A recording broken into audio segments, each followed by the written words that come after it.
Keonjhar police पंझारे Mahakal group 9 डकायत गिरफ सह बंधुक जबत गुड़ी और मारणास्त्र मध्य जबत करिछि police.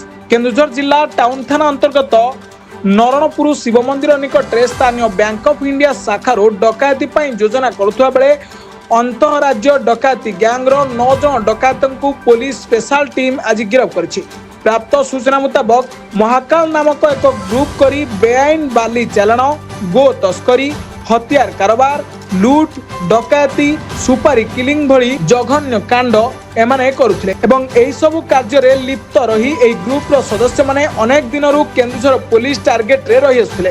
कोनोसी सूत्ररु खबर पाई पुलिस स्पेशल टीम आज नरणपुर शिव मंदिर निकट रे चढ़ाव करथिले। एही चढ़ाव बेले दुर्बृत्त माने पुलिस उपरक मध्य गुली चालना कराइथिले। मात्र पुलिस कौशल क्रमे 9 जन डकायतंकु धरिबा सह तांको पाखरु 5टी पिस्तल, 7टी मैगजीन, 30टी गुली और अन्य मारणास्त्र जबत करिछि। बड़बिल्लु खळानन शर्मा को रिपोर्ट, ब्लैकेट न्यूज ओडिया।